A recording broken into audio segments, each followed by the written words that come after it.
With us today, far left, is our head of EMEA Esports, Alberto Guerrero. Next to him is Leo Faria, global head of VALORANT Esports. We also have the pleasure of welcoming Anna Donlon, the VALORANT studio head. And just to my left is John Needham, president of esports at Riot Games. So most of you know the drill. Appreciate you introducing yourself and your outlet when you ask a question. I will be turning it over to Joanne, who will manage the process. But keep in mind, there's a microphone here in the room. And if you want to queue up starting now, we are going to be a tight 45 minutes because we know that you all will want to see the new agent reveal on stage. So that'll give you time to get there. And these four stragglers might hustle on up there as well to see it. So before we get started, I did want to give a shout out and perhaps even a little applause for our amazing my amazing teammates, Joanne and Anna, who have run this amazing press experience the entire time we've been here in Madrid. So thanks to you two. And now I'll turn it over to our global head of VALORANT Esports, Leo Faria. Leo. Thank you. Hello, everyone. I have a few words prepared for you before we jump into Q&A. We're very happy to be here. Thank you all for attending in person. For those of you joining us online around the world, we're very happy to be in Madrid. This is the first time the VCT is coming to Spain. We're so thankful for the community and for all of you to being such incredible hosts. We all love the city. It's been amazing to be here. And look, we're starting 2024 with incredible momentum in the VCT.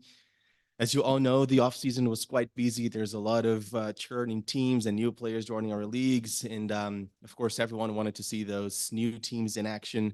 And that anticipation, as well as a super high stakes format for kickoff, made kickoff in 2024 the most successful regional competition in VCT history, which we are incredibly excited about. Engagement and viewership is up across the board in all of our leagues, anywhere from 50 to 100% growth if compared to last year. So we're super happy about that. We, of course, also welcomed China officially to the VCT, launching VCT China. We build a beautiful new studio in Shanghai, which, by the way, we built under 50 days, and it looks beautiful. Of course, we're headed to China after stage 1 for Masters Shanghai. We also took the opportunity of being here in Madrid to meet with a bunch of partners. So we met this morning with our partners at MasterCard and HP and Red Bull, and it was amazing. Last night, we also met with team owners in the VCT, many of whom are attending Masters. And it was great just to connect and spend time with them. As you can imagine, everyone, including team owners, are eager to learn about team capsules and how they're performing. We know that fans are also very eager to know. So we thought it would be nice to give you all a little sneak peek on how those are doing. We're going to release rankings per league very, very soon. But today we thought it would be nice to share just a little bit. In fact, coincidence or not, the two teams that played lower grand finals yesterday have the two best performing capsules worldwide, which is really cool. So PRX is coming up on #1 with the most popular capsule around the world, and Sentinels has the second best performing capsule, probably thanks to all of Zelsa's hard work. But it's really cool. Again, very soon we're going to release those rankings. So we're super excited. Sentinels and Gen.G playing for the title. Gen.G is the first Korean team to ever make it to a grand finals. They're playing, of course, not only for the title, but for a very beautiful trophy that's taking inspiration from our new agent glove. And also, the winner will have their capsule promoted in the store for 2 weeks. Thanks, Anna, for that. And we're excited to see how that will, help with create some momentum around capsules. So to wrap up, Masters Madrid has been incredible. We're very happy. First event of the season. Our all-new Swiss stage has been incredibly successful. We saw, again, incredible growth if compared to our first Masters of last year. Our peak viewership is up 117%, and average viewership is up 87%. So a lot of engagement. As you all know, Valorant is still very much growing, and I think Masters Madrid is just a great example of that. We're of course going to wait for today grand finals to happen, and we're going to compile all of viewership data. But we believe Masters Madrid is very much on its way to become one of the most watched Masters events of all time, if not the most watched Masters of all time. So super excited to be here. So with that, I'm going to invite my friend Alberto Guerrero to say a few words. Thank you. Obrigado, Leo. Thank you very much. Gracias. Yo me quiero dirigir un poquito en español a la audiencia que tenemos y transmitir que para los Rioters que trabajamos en la región, cuando un torneo internacional viene a la región, nos sentimos especialmente bendecidos, pero los Rioters españoles, cuando además esto pasa en España, pues doblemente bendecidos. En ese sentido, quiero agradecer personalmente a todos vosotros que participáis de estos eventos y que acudís como hoy a la rueda de prensa para dar soporte y para informar sobre lo que está pasando, porque eso forma parte de nuestro ecosistema y sabemos muy bien que España tiene una buena representación, en particular en VCT, con 3 equipos, y parte de ese éxito es de los profesionales que como vosotros nos seguís y apoyáis los eventos que hacemos. Muchas gracias en nombre de Riot. All right, thank you very much. We'll now begin the press conference. At this time, I'd like to invite all of our on-site media, if you have a question for any members of our leadership team, to come down to the microphone and stand in line. Once you are the next person in line, please introduce yourself, your name, your outlet, and then state your question to a specific spokesperson. Hello, everyone. Cecilia from Esports Magazine. Hi, glad to see you, everyone here in Madrid. My question is for Leo. And looking at the successful start of 2024, what comes next for Valorant Esports, and will it entail a console version of the game? Okay. So look, we're very excited about 2024, right? I think we have a few surprises lined up that we're not yet ready to talk about, but there are definitely some new things that we are cooking up. I think after Masters Madrid, we of course jump into the regular season. We have an all new format this year that we're excited about see it played out for the first time with championship points. As we have already announced, we're going to go to Masters Shanghai, Champions in Seoul, bring our global events to new locations, first time in China. We're also seeing changes to challengers for the first time. We now have Ascension happening after Champions. So a lot of new things happening this year. And yeah, we should be ready to talk more about new surprises soon. Actually, Anna, you want to talk about the console launch? Thanks, David. I thought he handled it great. So I think we've been pretty open about the fact that we've been exploring other platforms and doing work and seeing if we could actually bring the great experience of the game onto different platforms, given different control schemes and stuff like that. So I'm really hopeful that we'll be able to give some really solid updates on that sometime this year. Hello, my name is Johan Alberto. I'm from Esports Driven / VALORANT Updates on Twitter. So I have 2 questions open for everyone. My first one is, what is the future for the team bundles? Given the success of the classic bundles, can we expect bigger bundles, including Phantom and Vandal soon?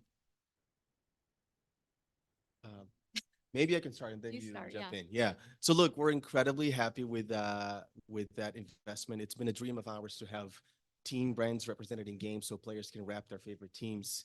And just seeing how much teams lend into the process to really help promote and make that a success has been incredible. We have had a lot of success co-marketing moments with teams, and that's the whole point of the partnership system in the VCT, and that has been a tremendous success. The capsules are doing very well, but it's a test, right? This is the first time we're doing it. We have a lot to learn this year. We're going to see how it goes, and then we're going to soon make a decision about the future of those capsules.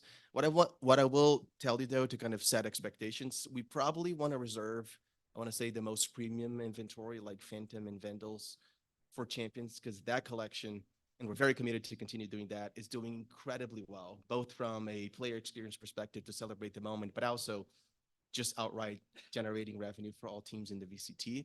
But yeah, we're gonna learn. There's a lot to learn this year, and then yeah, soon we're making a decision about the future of Capitals. Awesome. You answered it great. No, thank you. All right. Right, and my second question is like we now have three French teams in Tier 1 with Vitality, Carmine Corp, and Gentlemates.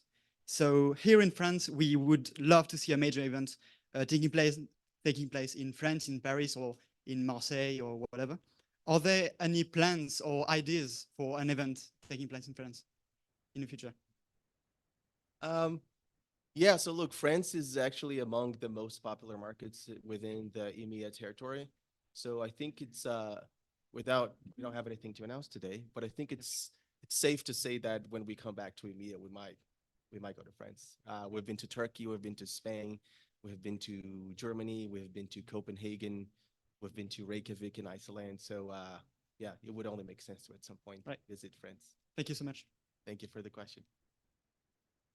Hello, my name is Diego del Plural.com. I have a question for all in general. Looking back 4 years ago, and where is VALORANT now? Do you think VALORANT has achieved its goals or need still work to do? Sorry, I didn't really hear the question. Yeah, I'm not sure we fully understand the question. If you don't mind repeating, please. Bueno, a ver, te lo digo en español y se lo traduces a ellos. Yo puedo, I can. Let's go. Sí. What's the Mirando goal? atrás el VALORANT, ¿cómo estaba hace 4 años? ¿Cómo estaba VALORANT hace 4 años y cómo está ahora? ¿Crees que ha conseguido sus objetivos o todavía hay trabajo que hacer? Did VALORANT achieve the goals after 4 years, or we still have work to do? Oh, To be done? so we always have work to do. I'll just start there. We always have work to do. But I think if we think about 4 years ago when we launched the game and what we were expecting, I think at that time we were just really hoping players would show up in the first place. You know, we hoped we'd made a game that they would love as much as the love that we'd put into the game. And I think then having the honor of bringing an esport to the world. And I think internally, I think we've exceeded our own hopes and dreams for the game in a lot of different ways, but we serve a community of players, and that's really how we measure our own success. So there's always more work to do. So we just keep changing the goals, I would say. I think the initial goals were we've exceeded those, and now we have bigger dreams and higher goals for our players, for sure. Thank you. Hi, I'm Sylvia from Real Sport 101. This question is for Anna. While specifics might be under wraps, can you offer some general insights into Valorant's development roadmap for the next 12 months or so? What kind of new content or features can players look forward to? Maybe a replay system, perhaps? I thought it would be the first question. So I'm probably not going to go into too much detail of the roadmap itself, but I think you can expect all of the same wonderful content drops that we usually do year over year. Really great agents that should shift the game. Probably I'd be surprised if we didn't release a new map this year. And then obviously all of the battle passes, skins, premiere seasons, everything. I think those things just keep getting better and better. So for us, it's not just about releasing the same things every year. It's about just really upping our game every year. From a features perspective, I think we released a lot of new features last year. So I think from pure new features perspective, I think it's probably not going to be as aggressive as a year as it was in 2023. And then in terms of replays, I was expecting this question. So I'm not shy to talk about replays. So replays is a system that we absolutely believe should exist in Valorant, and it's one that we've talked about the fact that we are developing. I'm going to be super honest. It is way more complicated to implement it into Val than we wanted it to be. And a lot of that has to do with optimizations that we made in the game before we even launched the game. And so now that we're trying to dig into the systems and get that replay system online, it is really complicated. It doesn't mean we're not going to do it. We're fully committed to doing it, and we are doing work on it. I just don't have an ETA. And it would feel a lot better if I could sit up here today and talk to everybody and say, here's when it's going to come. But we don't have an ETA, and that's not the best spot for me to be in. But what we can commit to is giving more updates, because we've been really, really quiet on it, and I don't think that's been great. So we're working on getting some things locked in so that we can provide better updates, and that's what we'll do. But it is definitely still in development. Thank you so much. Absolutely. Thanks for the question. Hi, I'm Juan Pablo for Prensa Esports Latin America. So I must ask like a question in line for my Latin community. So I think you've made an awesome job picking the countries for these international events because I don't know, it feels like the best way to show what Valorant is capable of. Uh, I don't know, we will travel to Shanghai and this China emerged last year after the Americas Big Union. We traveled to Brazil, so I don't know. It feels like Latin America, LAN, or last countries are missing this international event. There are any plans of making masters or even champions one day there? That is a great question. We definitely want to show some love to Latin America. Um, we have, for multiple reasons, including COVID, in the first 2 years of our sport, 2021, 2022, we've done a lot of EMEA. So our goal starting in last year in 23 was to bring our events to other parts of the world. So we did a lot of Americas. We had Lock-In in Brazil, Champs in LA. Now we're doing a lot of Asia, of course. After here, we're going to Shanghai and Seoul. So you will definitely see the VCT traveling, going to new places, and absolutely at some point we want to come to Latin America. Both Crew and Leviathan are from Buenos Aires, so that would be probably a natural place to go. But as you probably know, a lot goes into consideration when we choose a location. But yeah, we'll definitely visit Latin at some point. Thank you so much. Thank you for the question. Hello, everyone. Dana from multiplayer.it. This is a question for Mr. Needham. Valorant's fan base is rooted in different realities and country all around the world. Each has a different sport tradition. What are Riot's communication strategy for major events like the Masters, making that everything coherent, and even now that China joins the VCT? It's an interesting question. Yeah, I mean, look, we pride ourselves in our games on being very international, and I think we have a lot of offices around the world with a lot of great local talent and who help us with these major events to make them authentic for a ton of regions around the world. So we have a deep belief in being very local and being very authentic locally. And we do that mostly through our local offices. So they help us with these kind of events and making sure that we reach as many countries authentically as we can. Thank you. Cheers.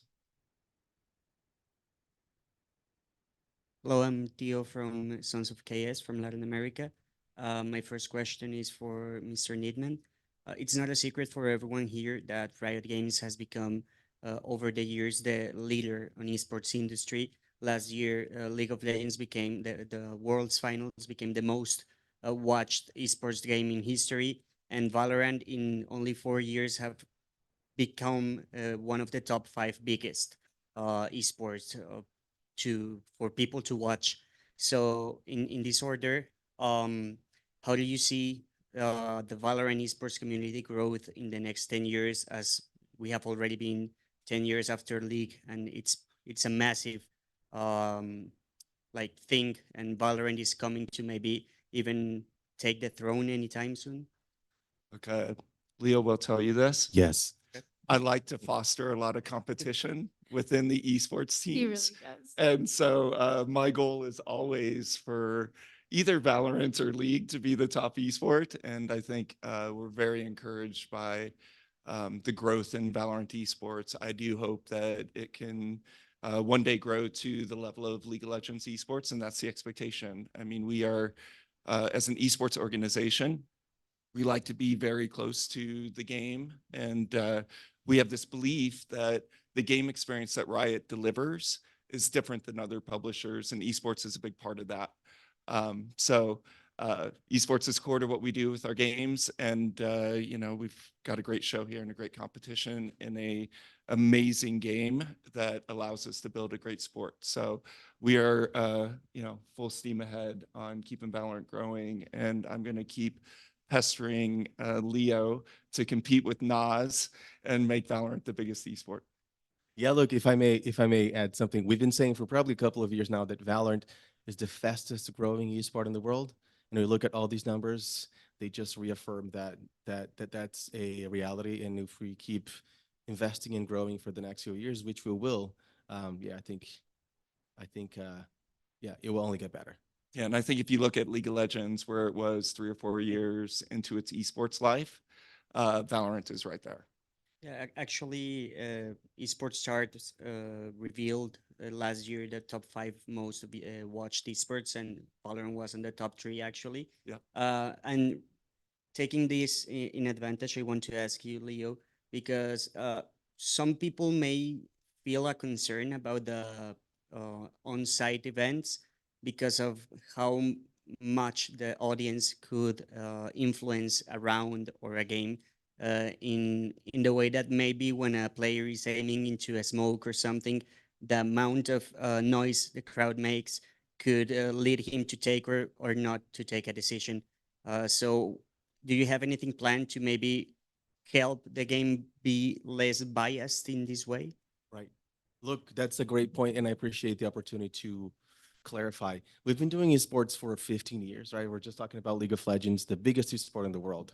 And we have learned so much. In the early days of League of Legends, we actually had to make changes in the game because the bass sound when the team was doing Baron would actually shake the stage and players would know that the other team was doing Baron without having that information on the map. So over the years, I would say we have perfected. I mean, there's always room for improvement. We'll never be done, but we have gotten to a really good place of managing the production on stage, and we're very confident that players, when they're on stage, they cannot hear a thing. We have a pretty complex system that mixes audio into their headphones. They use both a piece of in-ear and then a headphones on top. Yes. And we mix a quite high level of white noise for anyone who ever played tests on our stage. Their reaction is like, how can players play like this? Because it's so loud. So everyone can be confident that players on stage do not get any information from the audience. Everything is incredibly well managed and tested. We actually come to these venues and it's a challenge because we need a lot of days before show days because we do so much tech checks and play tests. We look at everything, any sort of reflections around the venue that the IMAGs will reflect on. And again, we've been doing this for a while, so we're very confident that our game is completely fair and there's no influence from the audience whatsoever. Thank you. Thank you for the question. Hello all, my name is Emma. I'm from The One. So our mission is to connect idols with the people around. So my question goes for all of you. With this amazing growth of Riot and Valorant, I would like to ask you about the message of what would you say to these people that are gamers and they want to become or they want to be in this level of competition one day? So I can take that. Yeah. When we talk about esports, the most few events are these big events, but the whole esports group is working in the whole competitive pyramid, and that means that we try to offer as much as we can the opportunities for the kids to understand where they can start to jump into the competition and grow through the different paths we have to arrive to the big teams. That's different in every region. That's different even in every country because the amount of players and the economy of the country and the size of everything makes have an influence on how we can build that. But we try to develop what we call this path to pro, and it's about for these players to be inspired by the top, but try to find regionally where are the opportunities for them to grow. For us, discoverability of the big talent that we have everywhere and the ability to grow the talent through the different layers is the basic to being able to have all these global events with such a big stars that do things that clearly are not able to be repeated by the 99.999% of the players. Very true. I would also add, I think one of the things that makes esports very special is the fact that if you look at traditional sports, I think most people would agree with me that vast majority of the audience don't necessarily play the sport, right? People watching the NBA, they don't play basketball on the weekends. And that's we have the complete opposite happening on esports. When you watch a match like this, it's like everyone in the stands, they play the game as well. It's like going to a concert and everyone in the audience is a musician. So those players on stage, they're not just these distant idols that are untouchable. They are representing, they represent the best of us. And that relationship and that connection, we think is what makes esports really special. Thank you so much. Hi, Jack from GG Recon. My question is for Anna. We're set to see Clove have a big reveal shortly. Unfortunately, some of the abilities are already out there. But I wondered if I could gauge your thoughts on how she will play, or how they will play competitively. That's a really good question. I don't want to share too much about Clove's gameplay right now because right after we leave here, we're actually going to go watch a really great dev interview and show match. And so I think they're going to get pretty deep. I think we also might have an interview with the lead designer on that agent as well. I just think that I can't wait to see pros get their hands on Clove, honestly. They bring something so interesting into the game. I think they're going to bring a level of depth and honestly a level of creativity and zaniness that I think will be really, really interesting to see how those pros adapt to. I think we all get really excited when we see new agents find their way onto a live event. We at home get really excited when we see a new agent enter the mix. And so it might take a little while with Clove. We'll see. Like we're right at the start of a season. We'll see how quickly they're integrated. But I do think this one, I don't know, this one's a little bit of a curveball. So it'll be exciting to see where they end up for sure. Thank you. Yeah. Hello, hi, Cecilia again. Question for John this time. Can you share more about how the business model that you created here in Valorant has inspired the new one coming to League soon? Yeah, as Leo mentioned earlier, we have just learned a ton over the past 15 years about esports, what works, what maybe doesn't work as we had intended. I think when we designed the VCT, a lot of our hypotheses have really played out great. We are definitely more aligned with teams on growing the sport, on supporting the game. The teams have done an amazing job with marketing just all around. I think when you look at these team capsules and you see the marketing that the teams have done around that, it's been amazing. And our focus in the VCT model on digital has been one that's just really played out even better than we expected. We have oversold our forecasts on digital items basically since the start of VCT last year. So that was one of the big impetuses to trying to propose a similar business model on the league side. And I'm just super excited. Things are going really well in conversations with teams so far. And yeah, we're figuring out how to make esports a sustainable business and make it a meaningful life pursuit for our best players to build careers around our games. Hello, it's Lee from esports.net. I've got a question for either John or Alberto. I suppose whoever feels most best to answer it. It's following on from the layoffs that happened earlier this year. So there was a report that came out after that, which I presume you would have read from Richard Lewis about how there was maybe a general culture, especially in the LEC broadcast. They felt there was a culture of crunch, maybe overworking before the layoffs happened. So I just wondered if that culture was, or that feeling was something you guys were aware of, and if there's anything that maybe has been done or you're looking to do since then to maybe remedy that. Why don't I start? And then you can fill if you want. Okay. Roberto. Yeah, obviously layoffs are a tough thing to do. We let a lot of amazing people go when we did layoffs back in January, and it's never easy. The LEC broadcast, I'm just super proud of that team, how in the toughest moment, they did what we needed to do for players, and they produced a show. And I think we continue to kind of get back to normalcy. But we never want a culture of burnouts or grind for our employees. That's not what our culture is about at all. I think in live events, sometimes it's hard because, it takes a lot of people and a lot of time to throw events like this, to make live shows.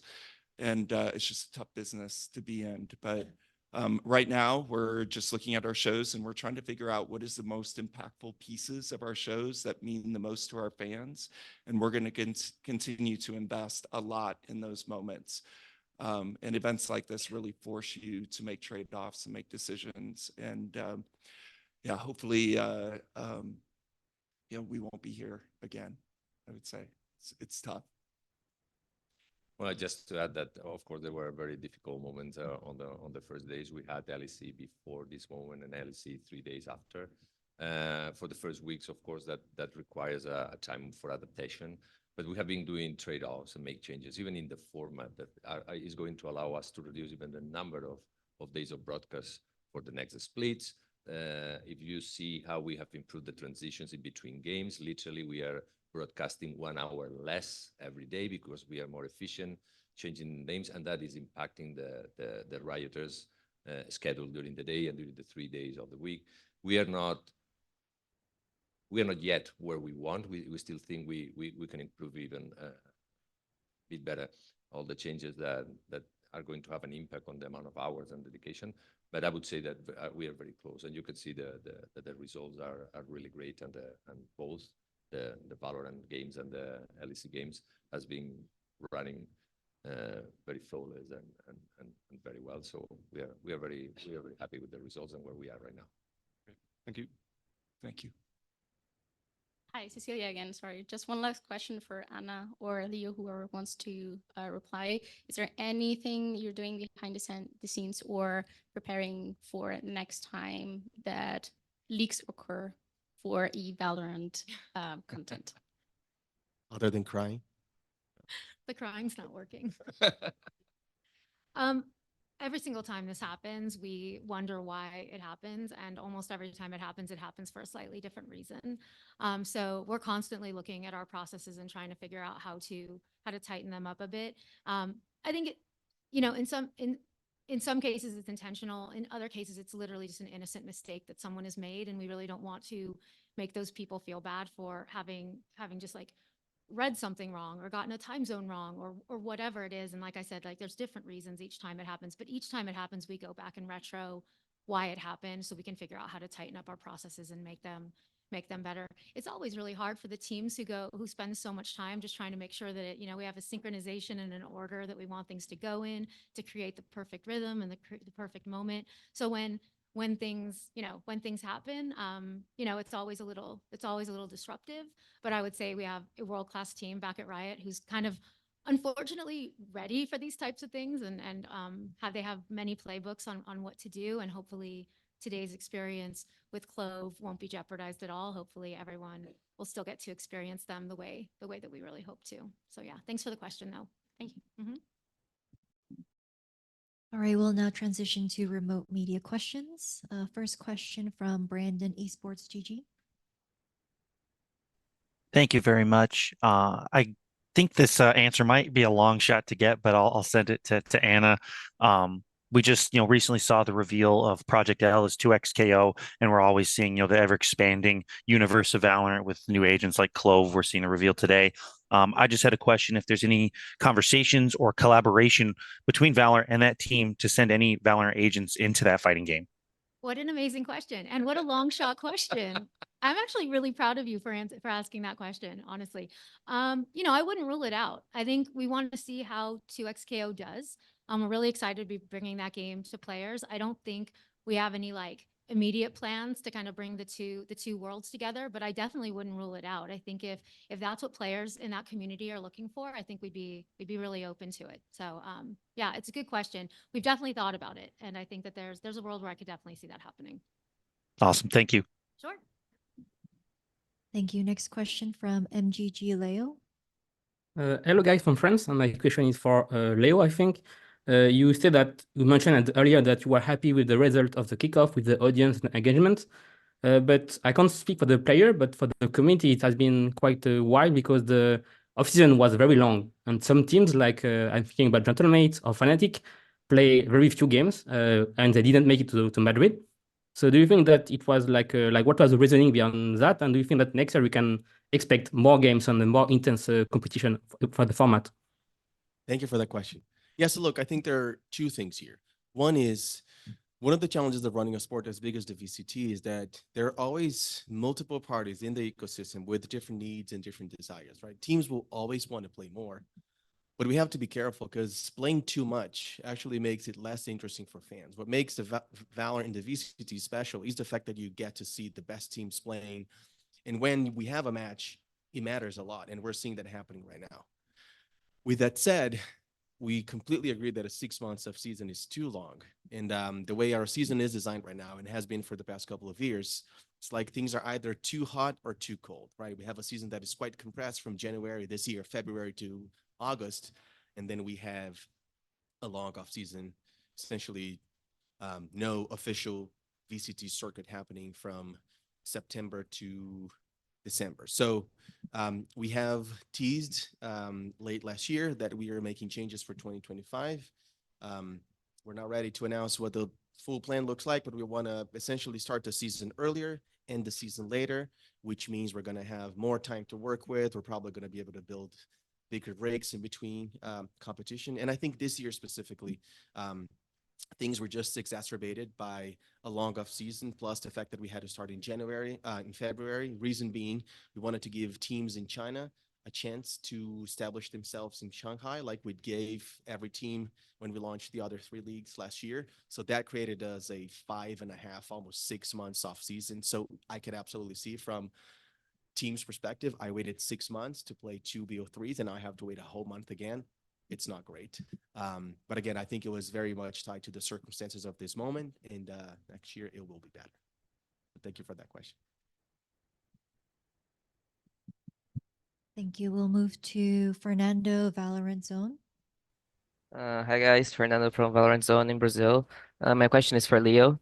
Leo, you're Brazilian, you know how passionate we are with soccer, and I want to give you some context before the question. So, as you know, Libertadores is the biggest football tournament in South America, and recently they added a rule where teams that will play in Libertadores need to have a woman team as well. So they need to invest in women's sports. And I want to know if you and Riot think in the future, like if a team wants to be a part of franchise of tier 1, they need to invest on game changer scene, because if you take a look at Americas, 5 out of the 11 teams does not invest on game changer scene. So is that a part of something you're thinking of, a rule that obligates teams to invest in game changer scene? Obrigado pela pergunta, Fernando. Look, that is a great question. We take a lot of pride in game changers, right? And our goal, to be clear, is to create our ultimate goal. So create a sport that represents the community of Valorant, which is incredibly diverse. We're very proud to see a lot of women playing Valorant, far above the average for PC games, especially shooters. So we want the sport to reflect that. So when we created Game Changers, we had 2 main goals.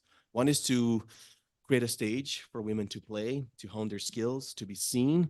And eventually, which is the phase we hope to be entering now, is to create a path and create mobility so women could eventually join the main circuit. And that's why we've said multiple times, the goal is not to make Game Changers as big as Masters or Champions. The ultimate goal is to see women playing at Masters and Champions. We're not trying to create a separate sport for women. With that said, we spent a lot of time when we were creating the program talking to women pros and talking to them, how can we help? Like, what is helpful? What do you want to see out of the sport? And what we learned from them is that no one wants a quota. No one wants to be someone else's, marking a checkbox. They want to play because they deserve, right? So every time we think about game changes and how to integrate in our sports, we always keep that in mind. We don't want to create any sort of requirement or obligation, because then when players play, it's like, well, I'm not here because I deserve. I'm here because this team is obligated to hire me. And that doesn't feel good. With that said, we've seen a lot of teams, especially our partner teams, who are investing. Not all of them do. Each team has a different strategy, a different way to approach their business.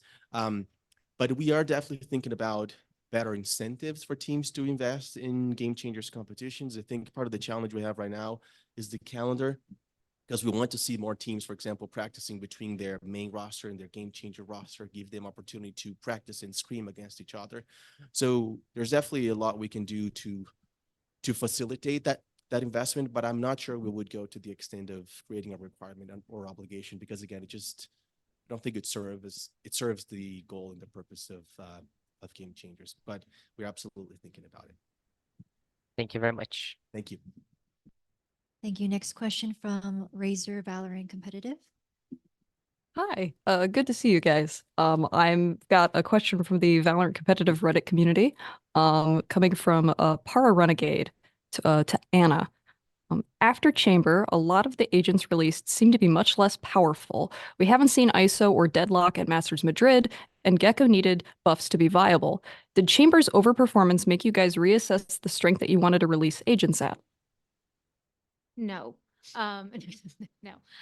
So the balancing act of keeping our agents in a really good play spot is a constant act. Our teams are constantly looking at how things are balancing out. Every choice they make has a cascading impact on every single other choice that was made previously. And then once you get them into players' hands, you learn a bunch of new stuff about them, and then you immediately start making modifications and adapting. So I don't think none of those choices are really. I mean, obviously, we do make some intentional choices. I think we're pretty honest about it when we make very specific intentional choices around agent balance and major changes.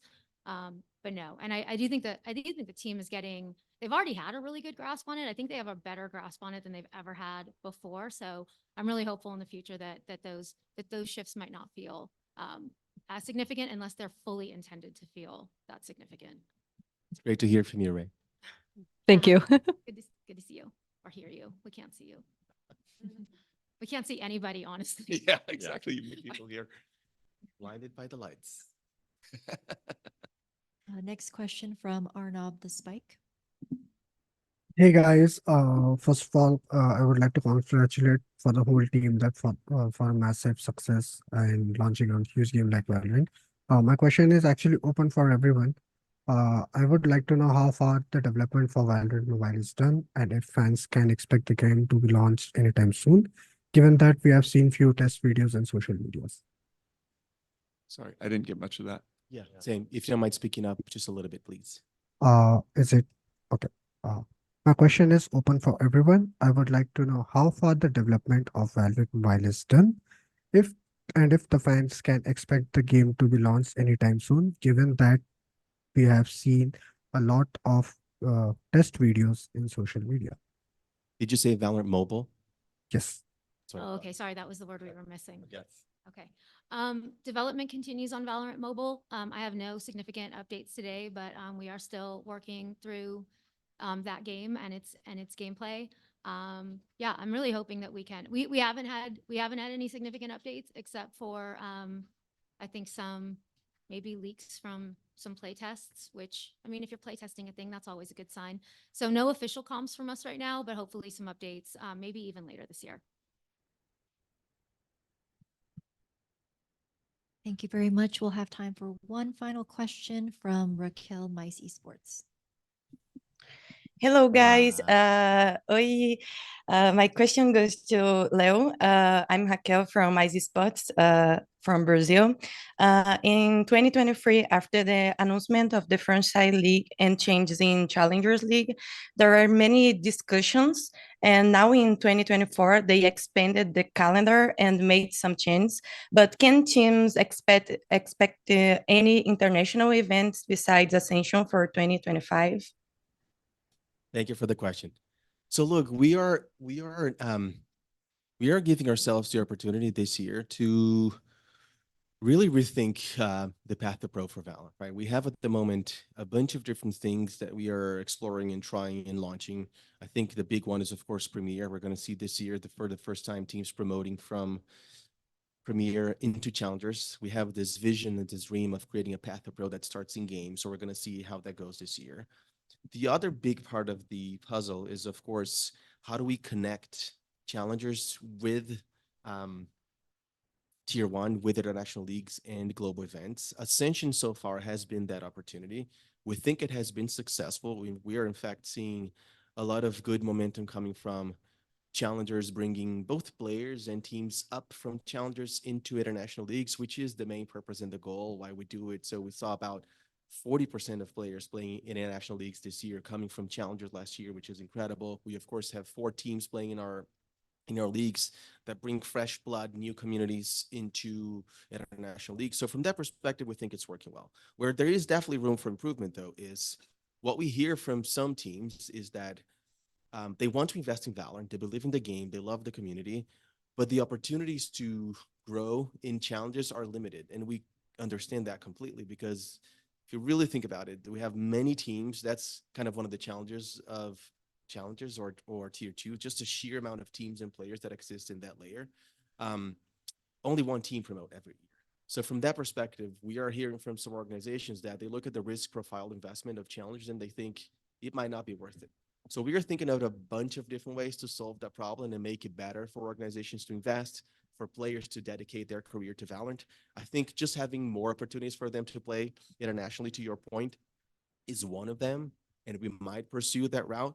But we're thinking at a bunch of different things that include everywhere from revisiting Ascension to how Ascension slots work, creating more opportunities to see partner teams playing with challenger teams. There's really a bunch of different ways to skin this cat, but it's a problem and an opportunity that we are very well aware of. I don't think any of us here look at Challengers last year and think that it was a massive success. Again, it's fulfilling its role, but it can definitely be better, and we'll probably be able to share some news later this year, if not early next year. Thank you. Thank you. Congratulations for the event. Thank you. Thank you. So just quick thanks to Alberto, Leo, Anna, and John for joining us today. Thank you all for being here. We've now left time for you to scramble and join us and in the arena, which is amazing, Madrid Arena, as hosting us to the reveal of Clove. So thanks everyone, and have an absolutely awesome day with Genji and Sentinels putting on a show today. Thanks again. Thank you. Thank you all for being here. Thank you very much. Thanks, folks.